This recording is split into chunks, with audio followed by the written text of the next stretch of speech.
Hello from the island Lastovo, where I am based. And today it's my very big honor to have a special guest, Iniigoos Mckay, who is originally from Canada, but he is now in Ecuador. Hello, how are you? Hello. Today's a good day. Yeah, yeah. Still enjoying life, loving life Okay, wherever it takes me. I hope we will spend about 30 minutes talking today about the heritage of your ancestors, which you carry with you all around the planet, and you are willing to share with people the knowledge and wisdom that you gained and some special experiences that you have. And in May we will all meet in Bosnian pyramids together.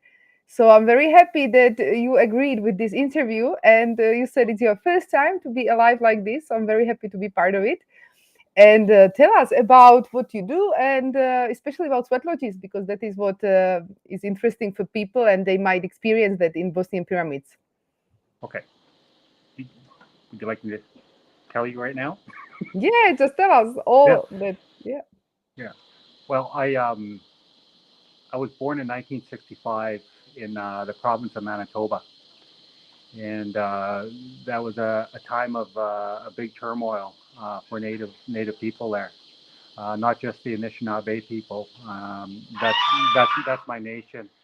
I prefer not to be called Canadian. Our my people were there a lot longer.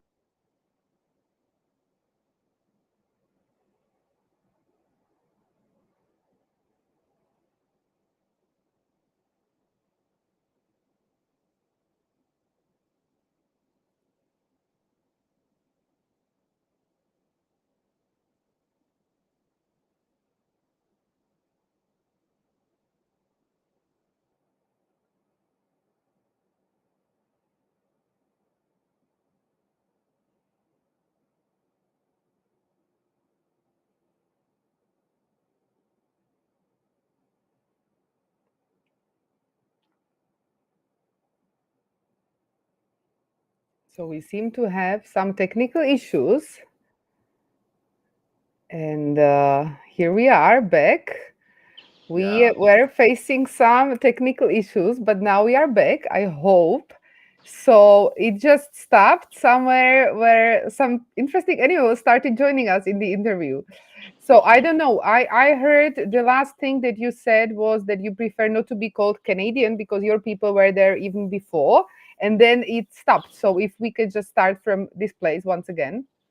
Okay. Yeah.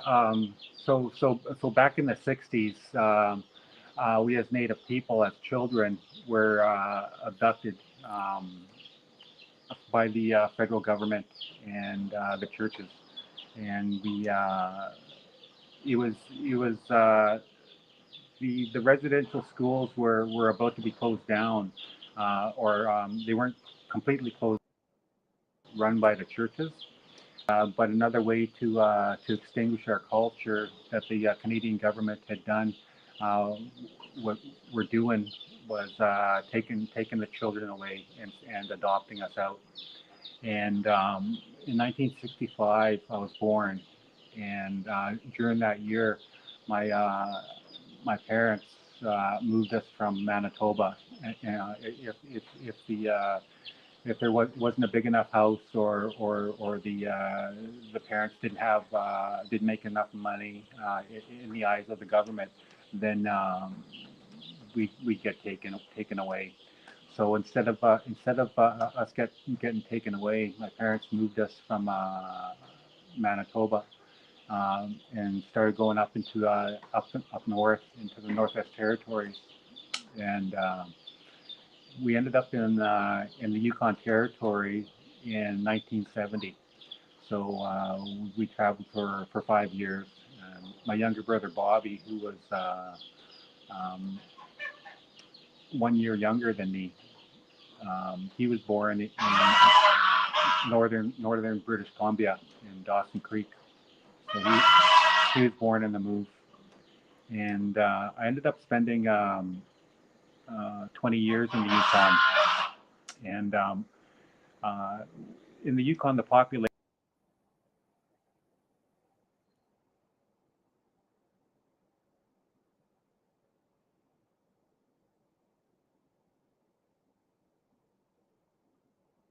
We are having some technical problems, but I believe that Iniigoos will again join us, as it already happened previously. It's interesting that all this interruption usually comes after these sounds by the jungle animal, which has not been identified yet, but we will see what is actually causing that noise, which for some reason it might be disrupting our connection.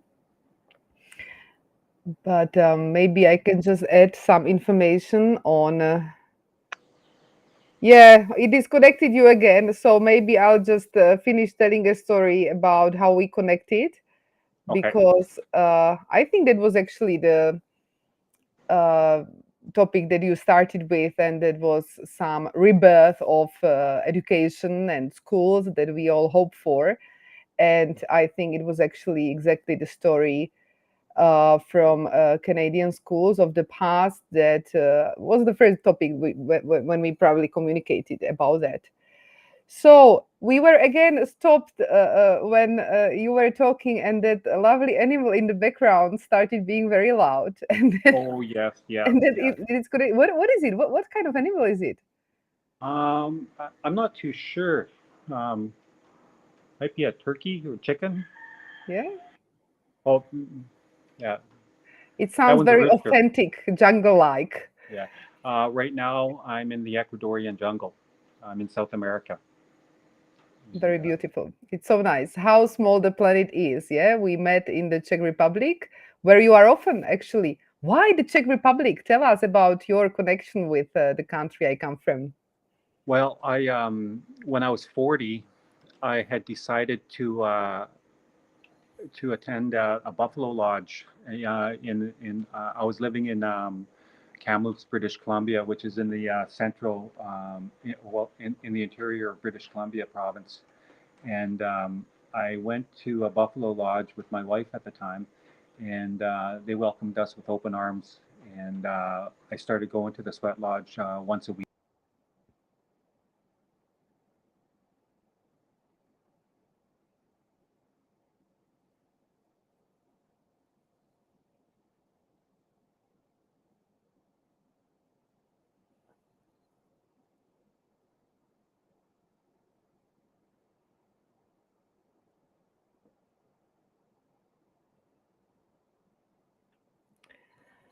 So the connection in Ecuador, unfortunately, doesn't seem to be very stable. But let me tell you something about the Sweatlodge we are preparing in Bosnian Pyramids. Then it will be in the second half of May, and you are invited to join us. Except for the two of us, you will also meet my colleague Ivana, who will be offering you the opportunity to have an insight into your human design, so that you reconnect with the gifts of your birth. And then together in Bosnian Pyramids, we will reactivate all the full version of your gifts, so that in this year 2024 we can all be as fertile and successful as we want to be. So I will see if Inigo will join us once more. If not, then of course you can ask questions, sending us both messages. Welcome back. Yeah, it might be also the connection here in the jungle that keeps on cutting off. Yeah, So, I think so. Yeah, okay. but Tell us a anyways, the question little. about me ending up back or over in the Czech Republic was when I was at that Sundance for the first time. There was a Czech man. His name was Vladimir Prachar, and he was sitting beside me at the end of the Sundance, and that's when it was time to pledge. And I knew exactly what I was going to do. And a couple of people had said, "Well, come to the Sundance 3 or 4 years, and then you can decide on what you want to do." And I said, "Yeah, okay," but I already I didn't want to argue with them, or I already knew what my plan was, and that was to Sundance, and that was in southern Alberta with the Blackfoot Nation. And so Vladimir and I touched touch the tree together. We pledged at the same time.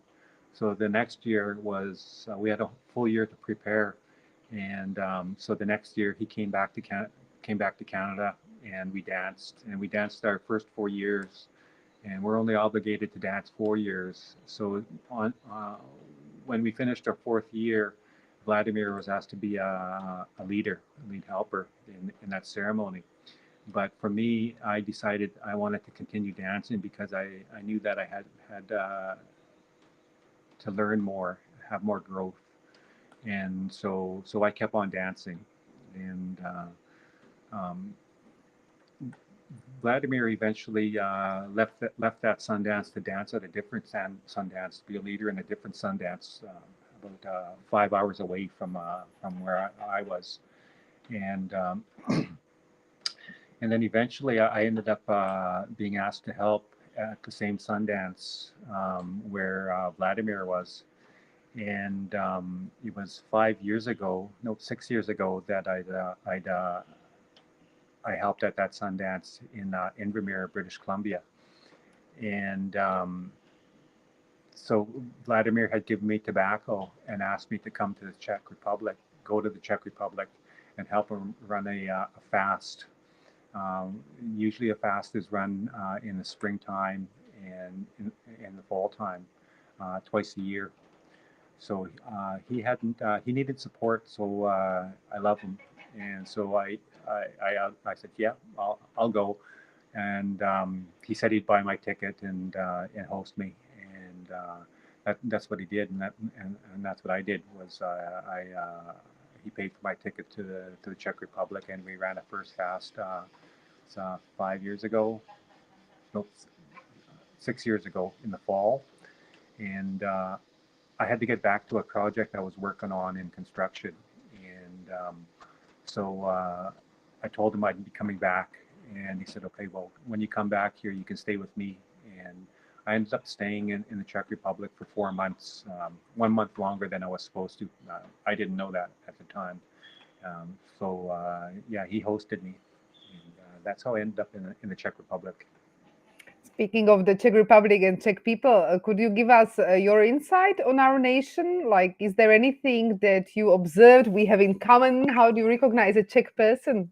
It's a real beautiful country.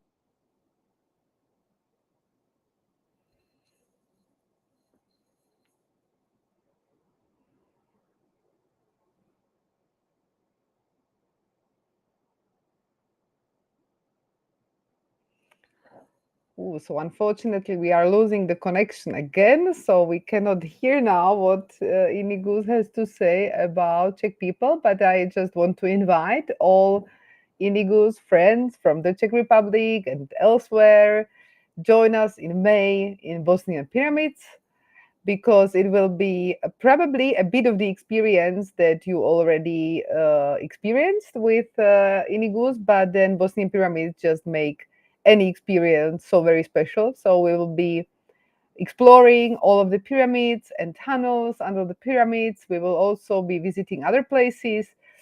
The program itself on the Bosnian pyramids will only last 3 days, three very intensive, relaxing, but also dynamic days. And then if you want to join us, you can also join us for a program before and after the main program. So what about Czech people? Tell us a bit more about your insight, because we didn't hear anything. You just disconnected immediately. Yeah, well, all the Czech people that I meet have been in the ceremonies. I run sweats in Jitchiny and in near Domažlica, and so they're really open and kind, and a lot of people keep on coming back. So the circles just have grown bigger and bigger, larger and larger as the years have gone on. And I've been traveling for since then. I went back to Canada after I did the initial fast, and then I went back to Czech for 4 months, and went back to Canada, and then came back. And the next year, I stayed at another Czech brothers' home, yeah, for another 4 months, and then continued on. and so it's really opened up a lot of doors for me to move around. So initially, I had no idea where I was going, but I knew that I no longer wanted to participate in society as far as work, and I really struggled in Canada because I don't get support there. Um, Over the years, sweat after sweat that I've run and packed the wood over my shoulders and went out and got the grandfathers and shown up there every week, year after year. I only ever received $15 for my efforts, and once I decided to stop working, that's where I really struggled, and I was offered work at a mine, starting off at 75,000 a year, and my marriage wasn't going so well because I wasn't no longer bringing in the money that I used to, and my wife was struggling. Um, but this was an opportunity for me to save my marriage. But the thing was, I had to create all that destruction and work in the mine, and I just couldn't do that, no matter how much money was given to me um, to create that destruction in the mine, an open pit mine, and then go into the Sweatlodge and pray for Mother Earth and pray. I, I couldn't. So yeah, that's part of the story. Thank you, Iniigoos, for sharing these life challenges with us, because I think that's something that many of us are asking ourselves. It's always about, like, shall I prefer having the stability of financial abundance, or shall I keep my character and principles and then go through maybe difficult financial times? I think just all of us have been through these challenges so many times.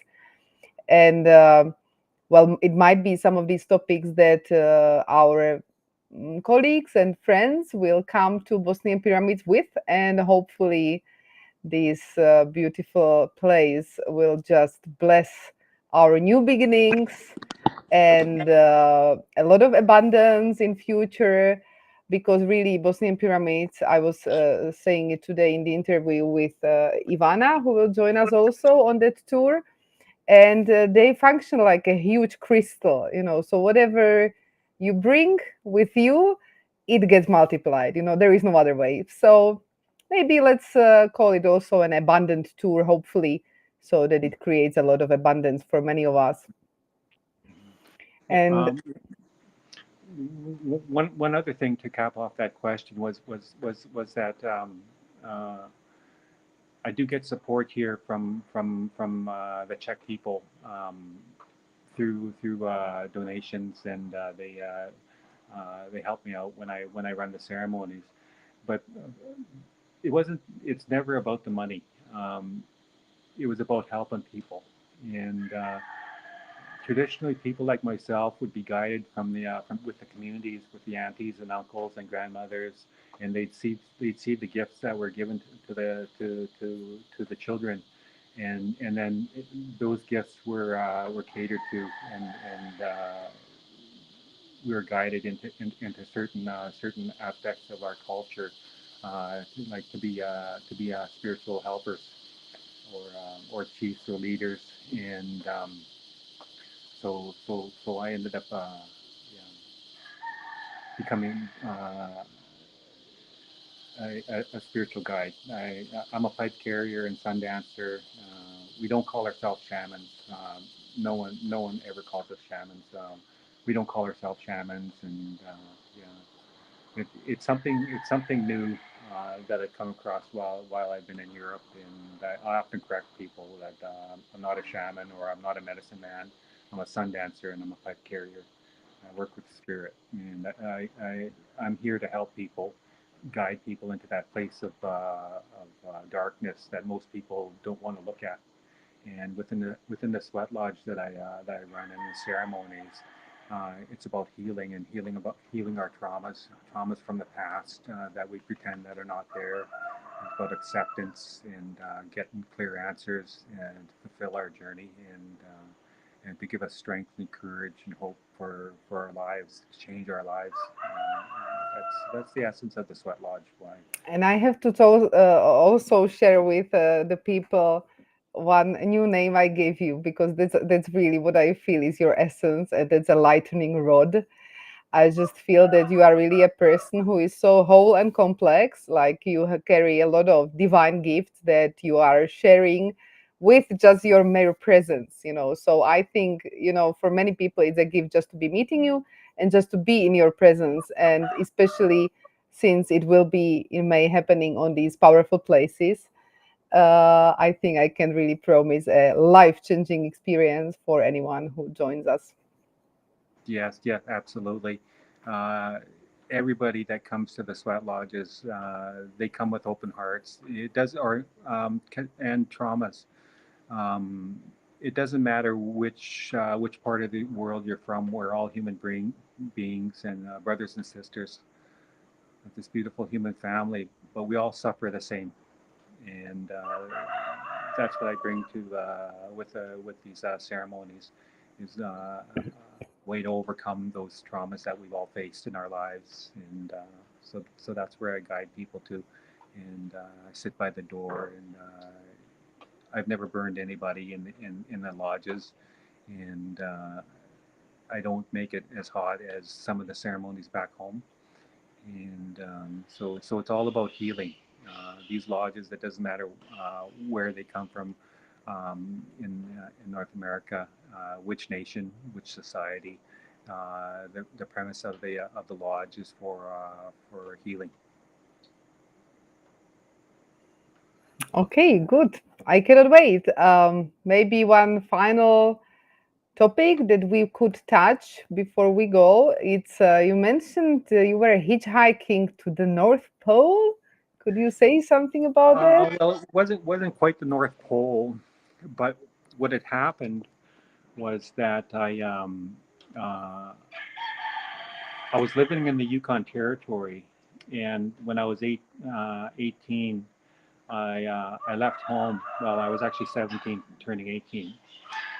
17 during the summer, and then in October, which is my birthday, I turned 18, and I was working in a painting job, and I didn't have an apprenticeship. Didn't have an apprenticeship at that time, but that year I worked that summer when I was 17. I worked under the table, and so I was getting paid cash, and but you know that was fine, but the thing was when winter came along, all construction in the Yukon, because it's so small, only 28,000 people, would shut down completely.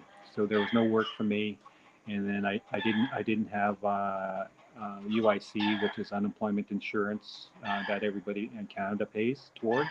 So when they run out of work, then the government they get a portion of that money that they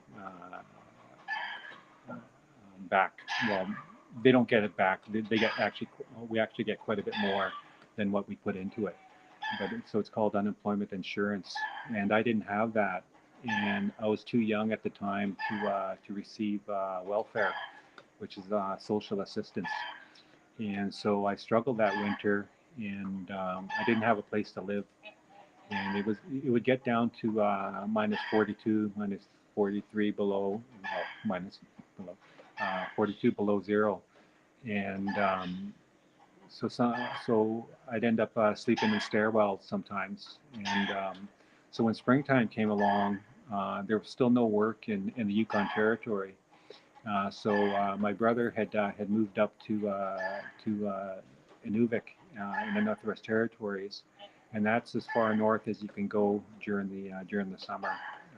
The winter roads open up after the rivers freeze over, but so I ended up sticking out my thumb and just hitchhiking up to Inuvik to go look for work, and yeah, that was quite a journey. So I ended up spending a couple years up there, and then I got offered a job in Whitehorse, with starting off with an apprenticeship in painting and decorating.